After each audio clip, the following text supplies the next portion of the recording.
Fastidio, eh?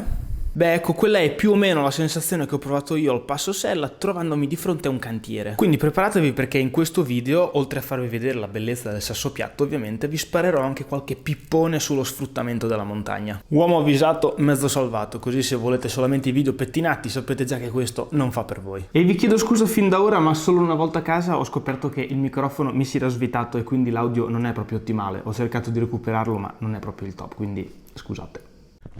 Signore e signori, ladies and gentlemen, benvenuti in questo nuovo video in cui sto cercando di andare sopra il sassopiatto, se il meteo me lo concede, ma io vi giuro non ce la faccio. Ogni volta che vengo qua devo polemizzare perché vedere una montagna ridotta a un cantiere è una cosa che proprio non sopporto. Vedere una montagna riempita di persone che non hanno nessun tipo di consapevolezza, che vengono con un abbigliamento alquanto discutibile, non ce la faccio, è una cosa che non concepisco. Una montagna ridotta a veramente un mero business è una cosa che non sopporterò mai. Allora voi mi direte: perché ci continui ad andare? Perché sono montagne che mi piacciono, le voglio godere e cerco di non andare in posti dove ci siano troppe persone. Però qua, tra il Passo Sella e diciamo tutte le zone più accessibili, c'è un tasso di, lasciatemelo dire, ignoranza abissale e un tasso di sfruttamento della montagna abissale, la famosa valorizzazione. Non lo so, sarò antipatico, sarò polemico, ma a me questa roba non mi piace. Potete criticarmi, potete dirmi quello che volete, potete dirmi sei incoerente perché tu stesso magari pubblicizzi queste cose, ma secondo me non ci siamo. Comunque va bene, detto ciò, che è proprio una polemica fine a me stesso, cercherò di farvi vedere un po' com'è dal sassopiatto, sempre, ripeto, se ci arrivo. Sono partito dal Passo Sella, adesso sto cercando di arrivare il più in fretta possibile al rifugio Sassopiatto, dove inizia la vera salita e c'è la parte più challenging di tutte, e spero di vedere un po' di panorama, nonostante oggi sia una giornata veramente a rischio pioggia. Comunque vediamo quante riprese riuscite a fare, perché davvero quando mi sale la muffa da merenderos faccio una fatica a fare delle riprese, non so perché, non lo so. Vabbè, ci proviamo, raga. Niente, come previsto non sono riuscito a fare neanche una clip perché quando ci sono troppe persone non ce la faccio. Comunque quello che avete visto lì è il rifugio Sassopiatto, 5 minuti, dopodiché inizierò a salire.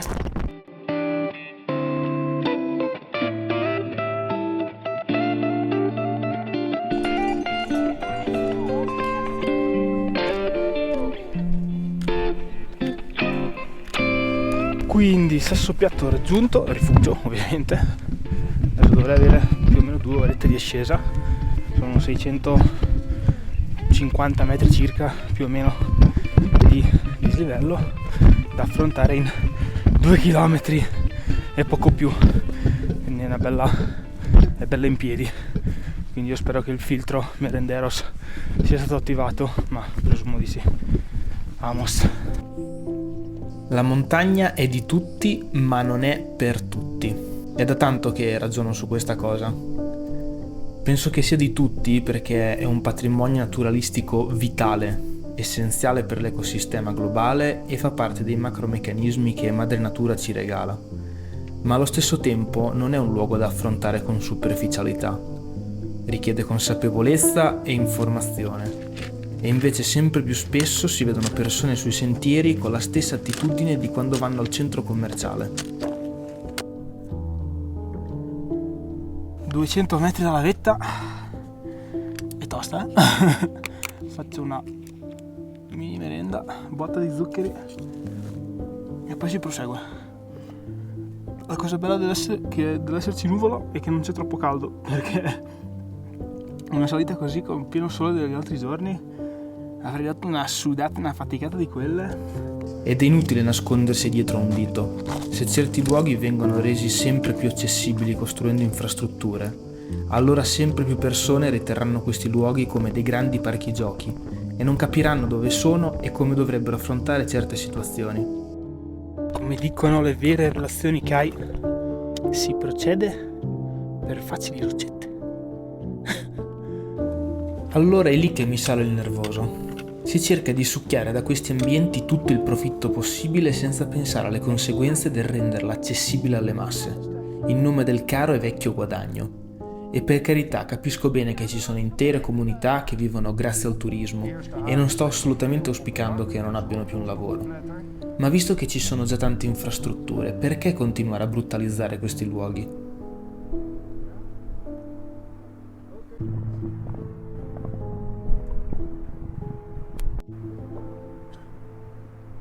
Beh, direi che la faticaccia ne è valsa la pena, È un pizzone visto Sassolungo, 5 dita. E poi in fondo si vede anche piccolo pizzone. Laggiù c'è un'altra merendera Olandia, ovvero il Seceda. Qua dietro c'è l'Alpe di Siosi.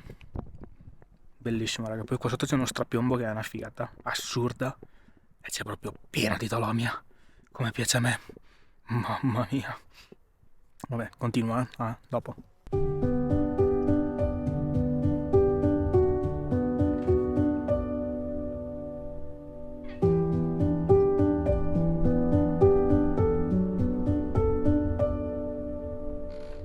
E attenzione, non pensiate che sia una specie di sociofobico che non vuole vedere persone in montagna, ma il fatto è che mi piacerebbe vedere persone che esplorano queste terre perché hanno in primo luogo le capacità per arrivarci, ma soprattutto perché sono pienamente consapevoli di quello che stanno facendo e che rispettano ciò che le circonda. Sapere che il soccorso alpino non è in grado di soccorrere un alpinista perché è impegnato a tirar fuori dai guai uno sprovveduto non deve essere la norma. Vedere animali selvatici ai quali viene dato da mangiare cibo che non fa parte delle loro abitudini alimentari non deve essere la norma. Trovare spazzatura nascosta sotto i massi non deve essere la norma. Ma lo state vedendo di che bellezza possiamo godere?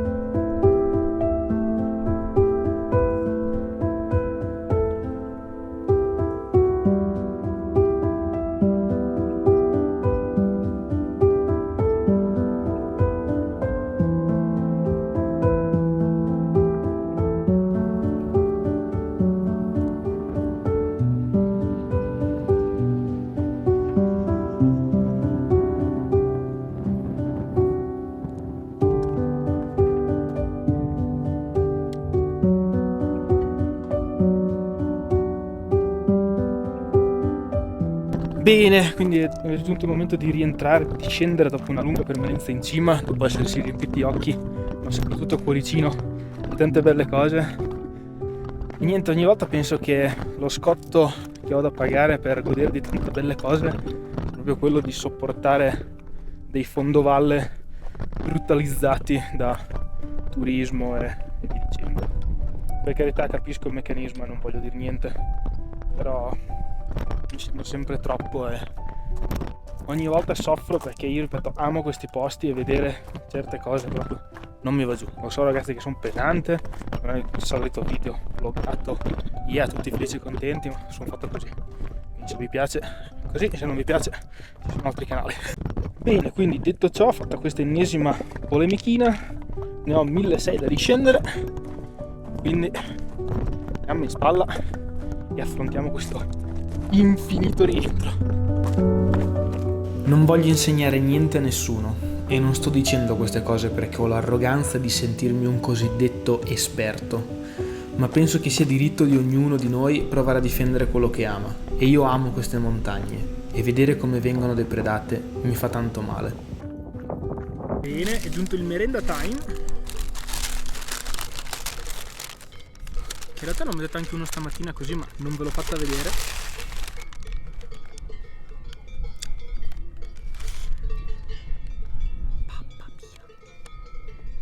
Libidine. Verrò sicuramente frainteso e criticato da qualcuno, ma so che allo stesso tempo siamo in tanti a pensarla così e penso che nei limiti del rispetto sia giusto protestare quando qualcosa non va e per me questo tipo di tendenza odierna è assolutamente sbagliato. Come avete visto in questo video mi sono comunque divertito tanto, non servono altri cantieri per essere contenti. Cancello sempre chiudere, pericolo per cadere le bestie, e poi il tedesco non lo so. Losing my mind, I'm losing my mind. Carissimi, anche questo video è giunto al termine. Io spero che vi sia piaciuto nonostante le mie polemiche, e adesso sto rientrando alla base a Campitello per un nuovo sentiero che ho scoperto Aurora, che è bellissimo, tutto in mezzo al bosco, come vedete. Scende in picchiata, sto facendo 6.000 tornantini uno dietro l'altro e mi diverto sempre quando trovo un sentiero nuovo su zone che già conosco, quindi me la sto proprio godendo. Quindi niente, io ripeto, spero vi sia piaciuto il video, vi saluto e noi ci vediamo prossimamente su questo canale. Ciao raga. You were the summer, I was that same old shit in me. Now